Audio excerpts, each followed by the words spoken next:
Usually I don't post. Usually I don't post, but I want the world to know. Hey y'all, it's your girl Kia Janae of Pretty V Vlogs, and I'm here with another video. On this channel, we do all things glam, all things decor, shopping, and more. If you're already subscribed to my channel, thank you for doing so, thank you for being here, and thank you for supporting. If you have yet to subscribe to my channel, you need to go ahead and do that because you're gonna like it. And if you're not subscribed at this point, I don't know what you're doing.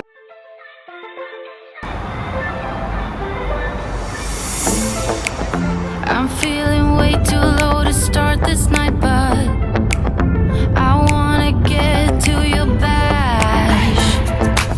Last night you tried to make me angry, yeah, but this time I get you mad. Oh, don't need apologies enough for this. I'm burning for you. Can't get enough of the weekend. I wanna seize the night like I can't let go. Can't get enough of the weekend.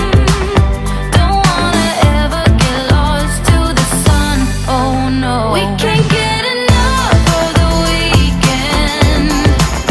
We wanna seize the night like we can't let go. Can't get enough of the weekend. Don't wanna ever get lost to the sun. No, no.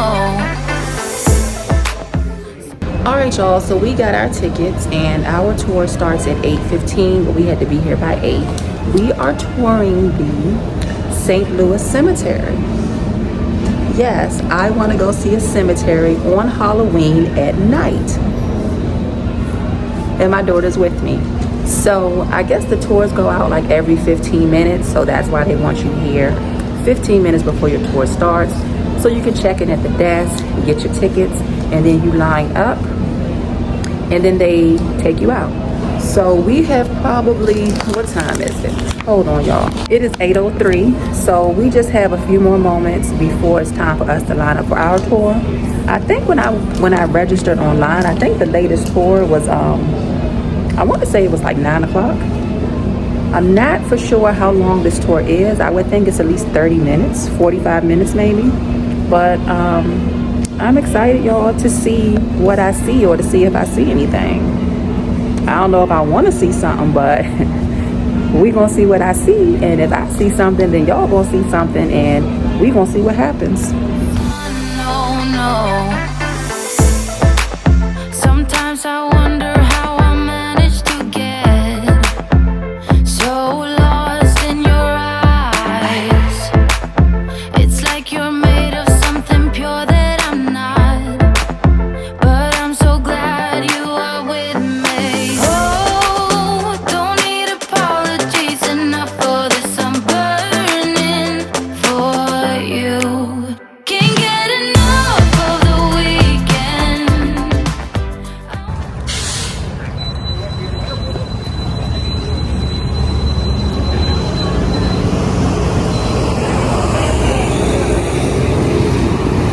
Get y'all across the street there. We'll figure it out.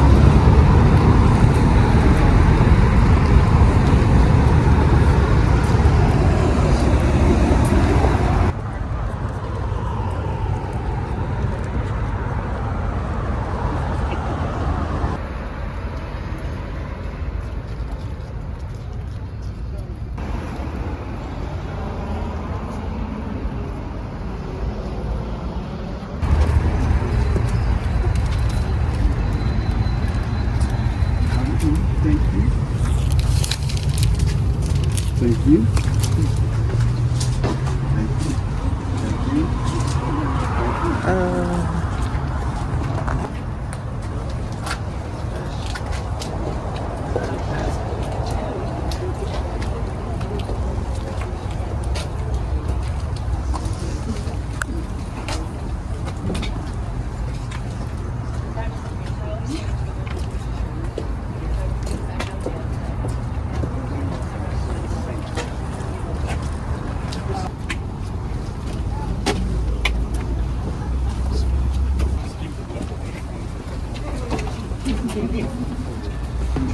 All right, guys. Well, welcome to St. Louis Cemetery number 1. This is our oldest active cemetery in New Orleans, but it's not our first cemetery. Our first cemetery was St. Peter's Cemetery. It was located in the French Quarter. Conventional in-ground burials, and that was our primary burial site from 1726 to 1788. In 1788, we had a fire that broke through the city. We also had a cholera outbreak that same year. And when we went to go bury our loved ones in the St. Peter's Cemetery, we began to uncover previously buried bodies. That cemetery is simply full. So the Catholic Archdiocese of New Orleans got together with the Cabildo to start a new cemetery, and St. Louis is established and consecrated in 1789. Now, once we moved the cemetery here, things had to change a bit. You know, culturally speaking, New Orleans does things a lot different than other folks. But geologically, we do things different as well. In most areas, you find your rivers and your creeks located where? At your lowest point. Not in coastal Louisiana. Our rivers, our bayous are the highest point. Right now, we're standing on the descending side of the natural levee of the Mississippi River. As you move away from the river, you drop in elevation. The river stage today, extremely low, approximately 3.5 foot. The elevation we're standing at, 3 foot. As low as the river is, the water's still coming up over my ankles. Bottom line is, you dig here, you go right to the water table. Not conducive for in-ground burials. So we had to come above ground. But above ground burials are nothing new. We've been buried above ground around the globe for millennia. The difference is we use these tombs, we use these crypts generationally. We use them over and over and over again. So how does that work? Behind you we have these wall vaults. They all would have had marble tablets on them, and we'll discuss what happened to the marble tablets a little bit later. So, let's say Uncle Joe passes away. Sweet Uncle Joe, right? We bring him into the cemetery. We bring him to his family tomb, his family crypt. We remove the marble tablet off the front of that crypt. Remove the bricks out from behind that marble tablet. We slide Uncle Joe in. We put the bricks back up to seal the tomb. We put the marble tablet back up to memorialize Uncle Joe. And he's good there for a year and a day. And what I mean by he's good there for a year and a day is the fact that we cannot do another entombment in that crypt for a full year and a day. Any idea why we would wait? To respect the dead. What's that? Because it's bad luck to do it on the anniversary of the death. So you have to wait a year and a day. Yeah, but also so people don't cheat either. Because they'll kind of go, well, it's close enough, right? But why would we wait a full year in the first place? Decomposition, right? You remember Uncle Joe, right? Sweet, sweet man. But he didn't smell that good when he was living. 6 months in one of these crypts in a Louisiana summer, he's not going to smell anything. So we let him rest. After a year and a day, Aunt Rose dies.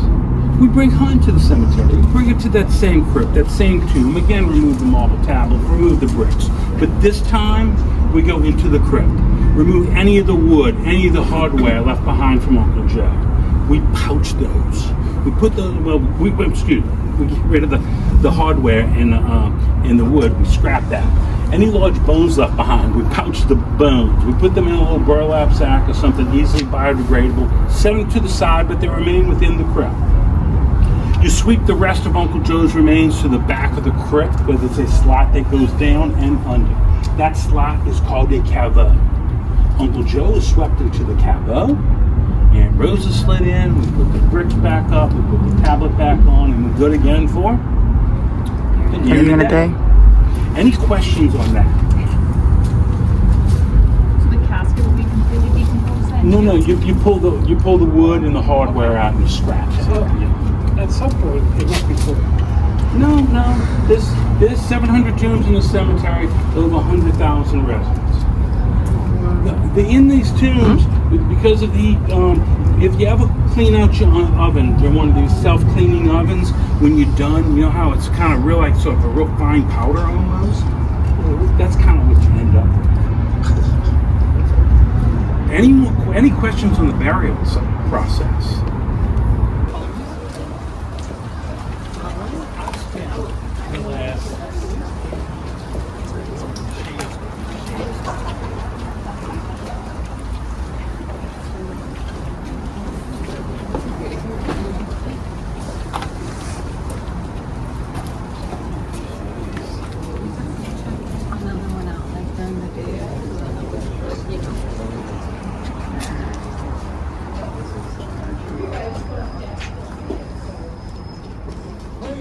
ahead. We're gonna keep walking this way.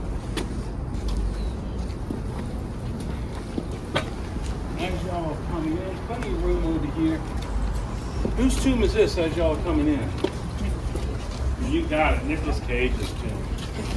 Y'all do appreciate the fact that Nicolas Cage is still living, more or less. Come on in a little more. That way, if anybody wants to take up there, they can get in there. We got plenty of room in here, guys. We'll go around there. So yeah, Nicolas Cage. I like picking on Nicolas Cage. One target, right? But additionally, he loves New Orleans, and he is a great ambassador. He used to come to New Orleans as a child. His uncle Francis Ford Coppola had a place in the French Quarter. So he used to come here for family holidays. As his career advanced, he purchased 2 other buildings here in New York. One was an old orphanage he purchased from Anne Rice, the author of Interview with a Vampire. He also purchased many of the Lore's haunted mansion in the French Quarter. He made maps for a living, right? He was a civil engineer.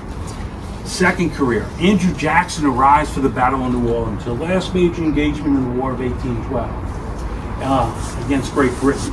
What does every commander need to plan for a battle? He needs maps. He needs the lay of the land. So he hires Bartholomew as a logistics officer for the Battle of New Orleans. Now, the Battle of New Orleans is a 5-month campaign, and during that 5 months, who does he befriend? None other than the notorious Barratarian pirates of Jean and Pierre Lafitte. He sees what they're making off of smuggling and pirating, the dust settles from the Battle of New Orleans, and he becomes a pirate and a smuggler. His third career. Now, he dies in 1820 of yellow fever. He has 4 children, 2 with his wife, 2 with his mixed-race mistress. All 4 get an equal share of his estate. Tom Lafon, one of his mixed-race sons, who's buried in St. Louis No. 3 Cemetery, takes part of his inheritance, buys a building in the French Quarter, and donates it to Mother Henrietta de Lille for an orphanage. You know, Mother Henrietta de Lille is buried in St. Louis Cemetery No. 2. She's up for canonization to be a saint in the Catholic Church. I don't know how familiar y'all are with the Catholic Church, but that's a big deal. So I kind of count that as his 4th career. So he went from a civil engineer to a logistics officer to a pirate to the benefactor of a religious order. You can't make up those stories, right? We're gonna, as we go by, I'll point out his plaque.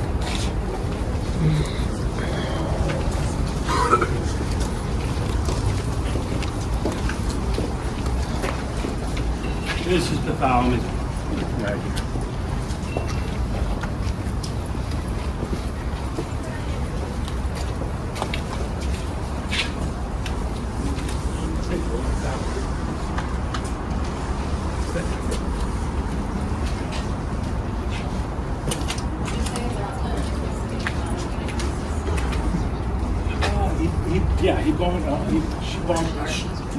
Well, he didn't buy her house in Gardner, that's the old road house, but he bought an orphanage that she had. Nationality, a similar occupation, or even a religious order. You pull your money together like an insurance company, you pay so much a month, so much a year, now you have a place to be buried in a consecrated cemetery. Especially if you can't afford a wall vault or a family tomb. So we've got the Portuguese Benevolent Society tomb on this side. It is known for taking in the residents of that old St. Peter's Cemetery I talked about at the first stop. When we decommissioned that cemetery, we didn't exhume all the bodies. There's still bodies underneath the ground there. There's a hotel on top of that cemetery. I don't know where y'all staying tonight, but if y'all want a spooky story and y'all want a ghost, that's the place to go. If you're staying there, you go. Which hotel? No, Hotel Dupree Okay. in Orleans Island. The Italian tomb. Probably the most elaborate of all the tombs in the 13 cemeteries that the Archdiocese oversees. Keep in mind, the Archdiocese oversees 13 cemeteries, but there's another 43 above ground municipal or privately owned cemeteries throughout the city as well. With few exceptions, we still all get buried above ground here in New Orleans. We still haven't gone below that.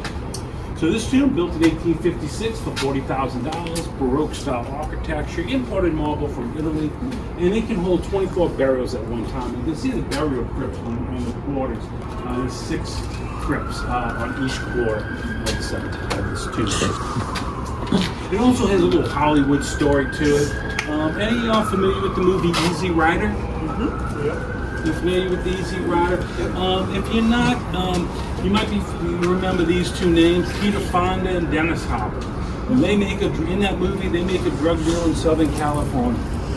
Peter Fonda, they head out cross country, coming to New Orleans for Mardi Gras. Peter Fonda riding that iconic chopper with the American flag fuel tank. They get to New Orleans. They meet a couple of ladies in Bourbon Street. They slip out of the French Quarter into the cemetery. Once inside the cemetery, they overserve themselves on some hallucinogens.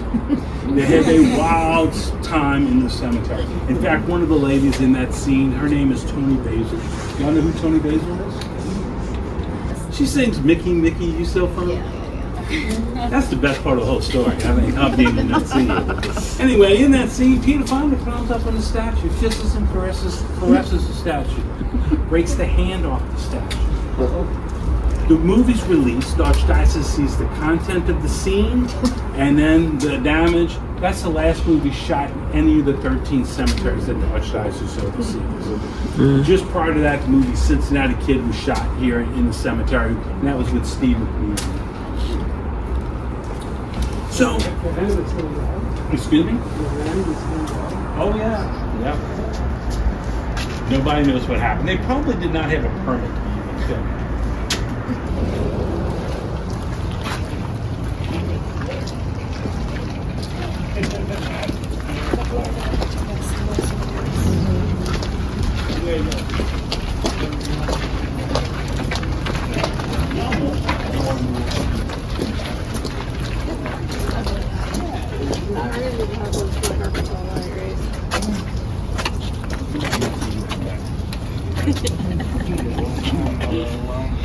And I don't want to talk about it.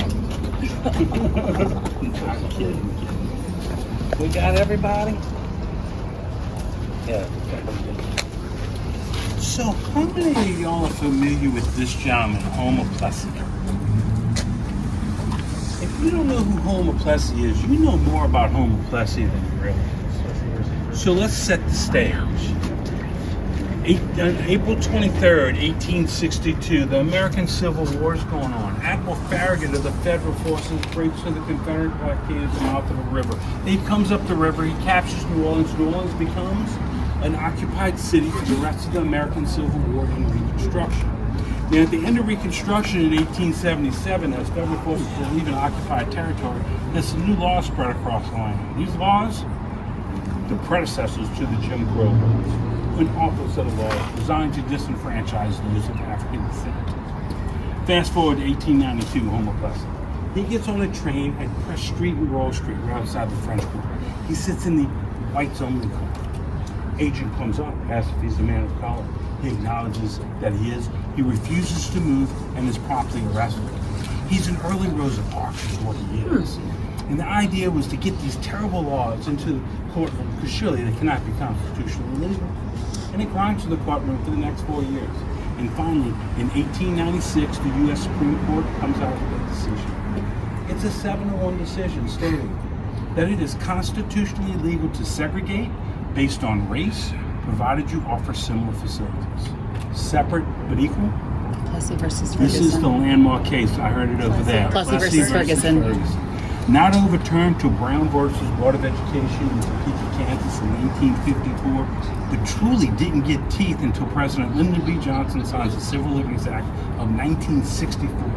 As a country, it took us longer to overturn these terrible laws than it was to abolish slavery itself. And it's just mind-boggling every time I tell that story. Let's lighten up the mood a little bit. We're going to go to our next stop. We're going to go visit my favorite New Orleanian. His name is Bernard Marion.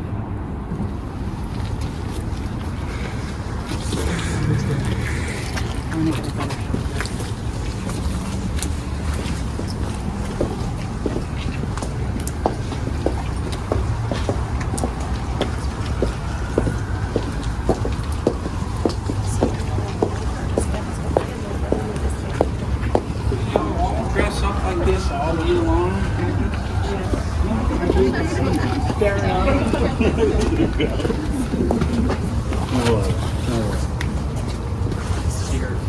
All right. And I apologize in that. I thought we had everybody and I kind of came up right when I started. So I apologize. So behind me we have my favorite New Orleanian. His name is Bernard Maroney. Bernard Maroney is a historical icon. He also is has contemporary traits that we still find endearing today. So as a historical icon, he saw the fire of 1788. He also experienced the yellow fever epidemic of 1853. By the way, that was just one yellow fever epidemic. We had 62 of those over an 85-year period. And that's not counting tuberculosis, cholera, diphtheria, and all the other pestilence that came across the docks. He was on the front lines with Andrew Jackson at the Battle of New Orleans, and he saw Admiral Farragut capture the city of New Orleans during the American Civil War.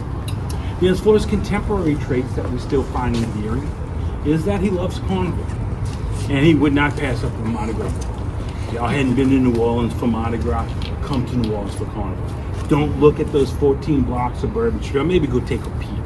But that's just a small part of Mardi Gras, and that is more or less a frat party on steroids.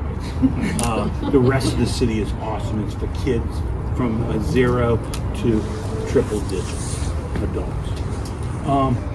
He also, so he loved Mardi Gras, but he also loved watching the ponies run, and you can bet he had money on the race. He started the Jockey Club at the fairgrounds in 1836, which is 2 miles from here, second oldest active racetrack in the United States. It's where we hold the Jazz and Heritage Festival today.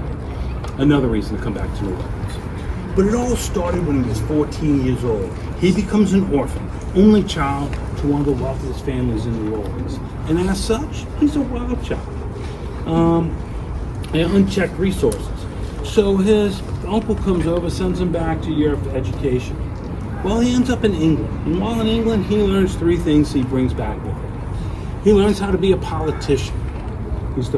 Turns out to be the primary writer of the Louisiana Constitution when we admitted into the Union in 1812. 2, he learns the art of dueling. And he's an expert dueler both with a blade and a firearm.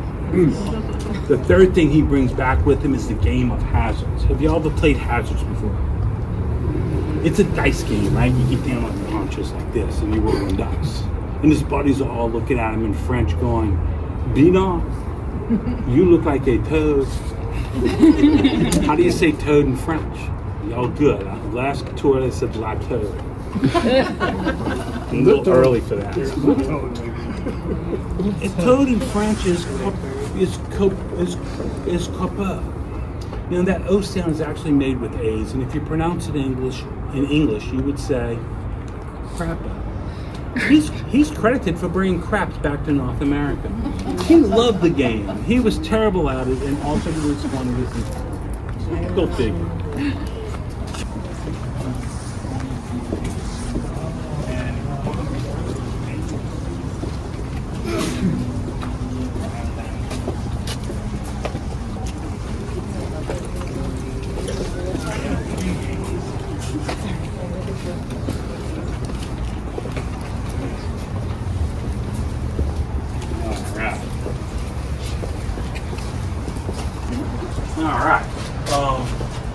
Has anybody else done a swamp tour yet? Y'all did? Well, y'all saw alligators out there, huh? As cool as it is, the alligators is so thick as thieves, they're still out there. Did they let y'all hold one? Yeah, was its name, its mouth taped up? No. If they hand you an alligator, make sure that the mouth is taped up, or you'll end up like that.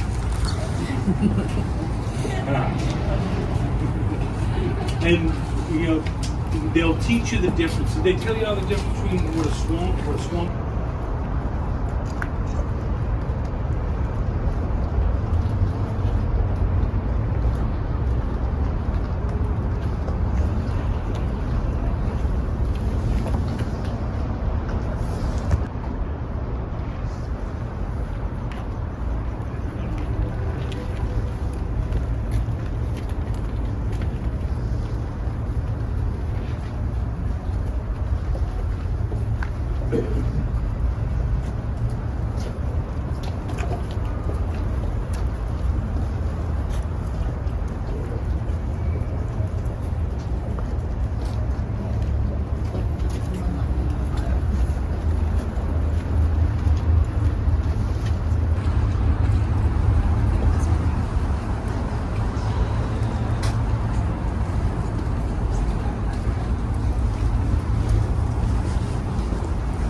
Okay, y'all, so we're done with the tour, and it's really loud in here, so I'm about to end this video really quick. It was okay, kind of not really what I was expecting, but I mean, it didn't suck. Would I do it again? Probably not. It may be better to actually visit the cemetery during the day, because with it being dark, even though I had my light on my camera, it really wasn't like a lot of detail you could see, I would say, but it was decent. I can say I did it. Hopefully I got some okay footage or shots for y'all. But I'm gonna go ahead and end this. We're in a little bar that my daughter pulled up that we walked to from the cemetery.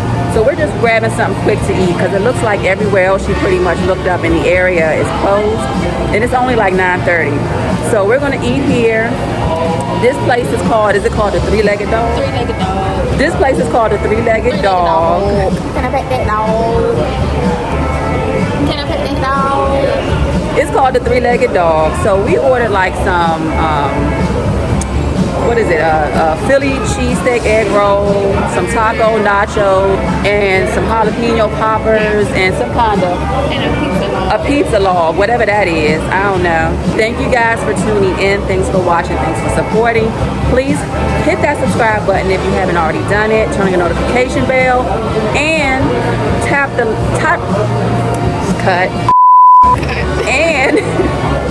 tap that hype button. Please hype my video up, and I will catch you guys in the next one, or actually tomorrow. And we don't have anything planned for tomorrow, right? So we just gonna play that by ear.